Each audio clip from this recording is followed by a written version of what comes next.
Hyderabad gadget, Hyderabad gazetteer हा शब्द तुम्ही एवढ्यात खूप वेळा ऐकला असेल. तर काय आहे नेमका हैदराबाद गॅझेट किंवा काय आहे हैदराबाद गॅझेटियर हे आपण सोप्या भाषेत बघूयात. तर नमस्कार मित्रांनो, 2 सप्टेंबरला जरांगे पाटलांनी उपोषण सोडले आणि मराठा बांधवांनी जल्लोष साजरा केला. आता जरांगे पाटलांचे हे उपोषण सार्थक झाले की नाही यावर सगळीकडे संमिश्र प्रतिक्रिया येत आहेत. कुणी म्हणतंय की जरांगे पाटलांचा विजय झाला आणि काहींना वाटतंय की पुन्हा एकदा सरकारने जरांगे पाटलांची फसवणूक केली. पण मित्रांनो, याचा परिणाम भविष्यात काहीही हो ते कळेलच. पण एखादा व्यक्ती आपल्या समाजासाठी, त्यांच्या न्याय हक्कासाठी घरदार सोडून, मुलंबाळ सोडून उपोषण करतोय, तर अशा लढ्याला आपण आदर दिला पाहिजे, रिस्पेक्ट केला पाहिजे. तर असो, बघूया हे हैदराबाद गॅझेट काय आहे जे सरकारने लागू केल्याचं सांगितलंय. पूर्ण बघा, म्हणजे तुमच्या लक्षात येईल की हे गॅझेट खरंच लागू झाले तर मराठवाड्यातील सर्व मराठा समाज हा कुणबी होऊन ओबीसीतून आरक्षणास पात्र होईल. आणि हे अगदी 100% खरं आहे, त्यात कोणीही हस्तक्षेप करू शकत नाही. त्यासाठी समजून घेऊया काय आहे हैदराबाद गॅझेट. त्यासाठी सर्वप्रथम आपण गॅझेट म्हणजे काय हे समजून घेतलं पाहिजे. मित्रांनो, गॅझेट म्हणजे असा सरकारी दस्तावेज ज्यात त्या प्रदेशातील लोकसंख्या, त्यांच्या जाती, त्यांचे व्यवसाय, त्यांची प्रगती, हेल्थ, त्या प्रदेशाची भौगोलिक परिस्थिती याची सर्व माहिती नमूद असते. आणि सरकारी दस्तावेजमध्ये मित्रांनो कॉमा, फुलस्टॉप खूप महत्त्वाचा असतो, कारण त्यामुळे वाक्याचा अर्थ बदलू शकत नाही. तर मित्रांनो, गॅझेट म्हणजे काय हे तुमच्या लक्षात आलंच असेल. आता 150 वर्षापूर्वी इंटरनेट नव्हते, म्हणजे याच दस्तावेज किंवा गॅझेटचा आपल्याला आधार घ्यावा लागेल, बरोबर. तुम्हाला माहीतच असेल, आपल्या भारताची जनगणना जी आहे म्हणजे सेन्सस ऑफ इंडिया असे त्याला म्हणतात, ती दर 10 वर्षांनी होत असते. आत्तापर्यंत 2011ची धरून 15 वेळेस भारतीय जनगणना झाली आहे. 2021ला जी जनगणना होणार होती ती करोनामुळे झाली नाही. तर बघा मित्रांनो, सर्वसाधारण पहिली जनगणना झाली होती 1872मध्ये. त्यात मराठा जातीचा कुठेही उल्लेख नाही. म्हणजे तेव्हा मराठा समाजच नव्हता का? तर होता, पण त्याला एक वेगळा शब्द असेल, ते आपण पुढे बघू. नंतर 10 वर्षांनी म्हणजे 1881मध्ये पहिली संपूर्ण जनगणना झाली. कारण 1872मध्ये जी जनगणना झाली होती ती सर्वसाधारण होती, म्हणून 1881मध्ये पहिली संपूर्ण जनगणना झाली.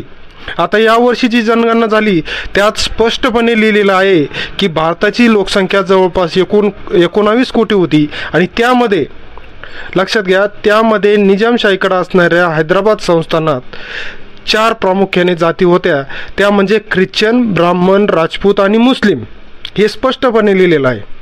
म्हणजे त्यात मराठा जातीचा कुठेही उल्लेख नव्हता.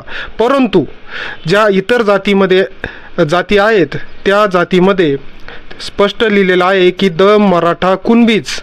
यात कुठेही फुलस्टॉप किंवा कॉमा नाही. द मराठा कुणबीज आणि त्यांची लोकसंख्या आहे 57,000. हे स्पष्टपणे नमूद आहे.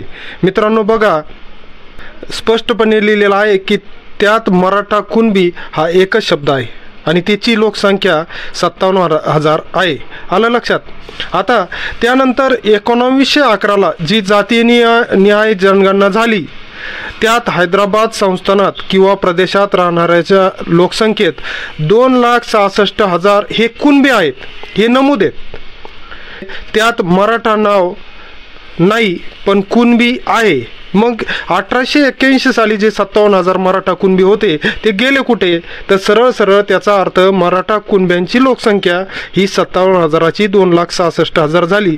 फक्त त्यांना मराठा कुणबी न म्हणता फक्त कुणबी संबोधले आहे. हे सरळ दिसत आहे. मित्रांनो, या 2 जनगणना लक्षात घ्या.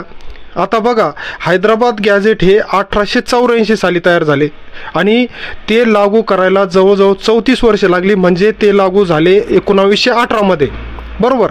म्हणजे ते तयार करताना आणि ते लागू करेपर्यंत या दोन्ही जनगणना म्हणजे 1881 आणि 1911 या दोन्ही जनगणनेचा पुरावा घेतलेला आहे. म्हणजे ते तयार करताना त्यात या दोन्ही जनगणना गृहीत धरल्या आहेत आणि त्यांचा उल्लेख आहे. म्हणजे तत्कालीन हैदराबाद संस्थानात किंवा प्रदेशात मोडत असलेले मराठवाड्यातील सध्याचे 8 जिल्हे कोणते? छत्रपती संभाजीनगर, बीड, जालना, नांदेड, हिंगोली, परभणी, लातूर आणि धाराशिव. इथे राहणारे जेवढे मराठा आहेत ते कुणबी आहेत आणि जेवढे कुणबी आहेत तेवढे मराठाच आहेत किंवा मराठा हेच कुणबी आहेत. यात कोणीही आक्षेप घेऊ शकत नाही. फक्त हैदराबाद गॅझेट लागू करायचा की नाही हाच वाद होता. आता तोही सरकारने लागू केला आहे. फक्त कागदांची कठोरता काय असेल त्यानुसार कुणबी सर्टिफिकेट कुणाला मिळेल यावर प्रश्नचिन्ह आहे. मित्रांनो, जर हे हैदराबाद गॅझेट लागू झाले आणि मराठवाड्यातील मराठा कुणबी झाले आणि सगळे सोयऱ्यांचा GR लागू झाला तर सर्व मराठा कुणबी होतील. कारण सर्व एकमेकांचे पाहुणेच आहेत. म्हणतात ना, मराठ्यांचे पाहुणे कुठे पण निघतात. असो, आता तुमच्या लक्षात आलेच असेल की अंशतः का होईना मराठ्यांनी आरक्षणाची लढाई जिंकली आहे. धन्यवाद.